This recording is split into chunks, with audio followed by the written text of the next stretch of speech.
बच्चों के साथ। जब वो छोटा बच्चा होता है बाजना, तो उसकी माँ उसको हज़ारों फीट ऊपर लेकर के छोड़ देती है और गिरने लगता है जब वो ज़मीन पे, तो उसकी माँ पंजे से पीछे से रहती है और पंजे से पकड़कर फिर ऊँचाई तक ले जाती है, सबसे ऊँचाई तक, फिर छोड़ देती है। फिर नज़दीक ज़मीन के स्तर में आने के बाद, फिर उसकी माँ पकड़ के फिर खींच लेती है सबसे ऊँचाई पे और ये कई बार करती है। जब वो बच्चा खुद अपने पंखों को फैलाते हुए उड़ान भरना शुरू कर देता है, तो बाज की माँ को विश्वास हो जाता है कि अब मेरा बेटा को किसी भी तरह की पक्षी और किसी भी तरह की पशु का कोई डर नहीं है। मेरे दोस्तों, और यही प्रोसेस नहीं होता बाज के अंदर।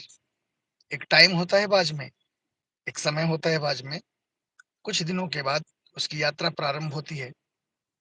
जब वो बड़ा हो जाता है, बड़ा होने के बाद वो लंबे समय तक बड़ी-बड़ी शिकार को पंजे से पकड़कर खींचकर आसमान तक ले जाती है और पूरी लाइफ ऐसे ही गुजरता है।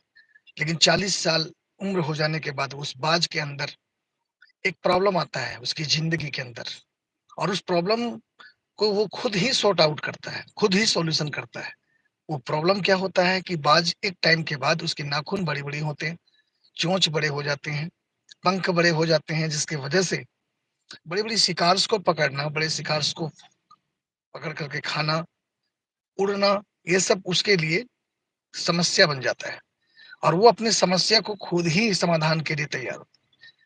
40 साल की उम्र के बाद उसके पास 3 ऑप्शन होता है, या तो ज़िंदगी को वहीं खत्म कर दे, या तो फिर किसी के सहारे ज़िंदगी को कुछ साल जिए, या तो फिर नई ज़िंदगी के लिए एक प्रोसेस से गुज़रना पड़ता है उसे।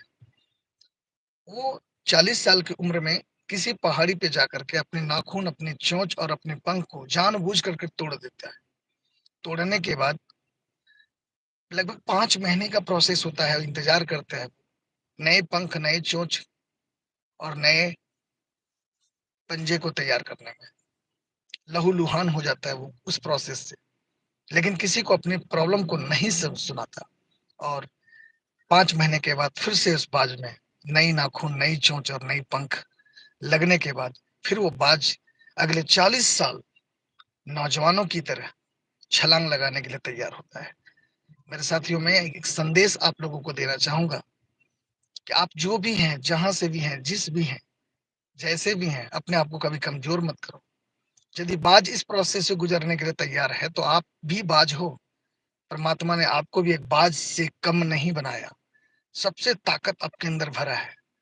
बस अपनी सोच को परिवर्तन करें और अपनी मुसीबतों को अपने दिमाग से निकालें और हर समस्या से लड़ने के लिए तैयार हो जाएँ जैसे बाज लड़ता है।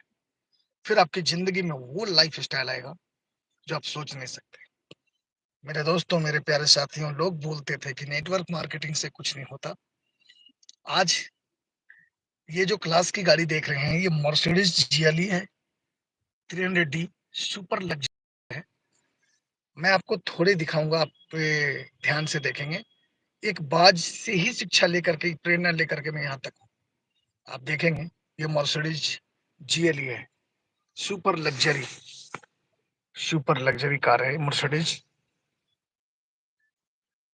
देख रहे हैं, मस्त है ये, ज़बरदस्त है। ये असंभव भी नहीं हुआ लाने में, लेकिन इसके लिए एक प्रोसेस से गुज़रना पड़ा है। इस प्रोसेस, जैसे बाज अपने प्रोसेस से गुज़रा, वैसे हम भी अपने प्रोसेस में गुज़रने के लिए तैयार हुए। और काफ़ी टाइम से जब बाज अपने प्रोसेस से गुज़रने को तैयार हुआ, तो मैं अपनी प्रोसेस से गुज़रा। नतीजा, लोगों ने मना किया, लोगों ने रोका-टोका, कोई फ़र्क नहीं पड़ा। आगे बढ़ता गया और दुनिया को प्रूफ़ करके दिखाया और अभी तो ये शुरुआत है मेरे दोस्त। बहुत कुछ करके दिखाना अभी बाकी है। लोग का मज़ाक करना काम है। इतिहास रचने वाले सनकी माइंड के होते हैं, वो इतिहास रच ही देते हैं। नेटवर्क मार्केटिंग आपके पास एक सुनहरा करियर है, अवसर है। अगर कोई भी व्यक्ति आपके पास नेटवर्क को लेकर आता है और बेहतर प्लान दिखाता हो, बेहतर प्रोडक्ट के बारे में बताता हो और एक अच्छे लाइफ के साथ आपको बताता हो, तो प्लीज़ सभी लोग तैयार हो जाएँ और अपनी ज़िंदगी को बदलें। मेरे दोस्तों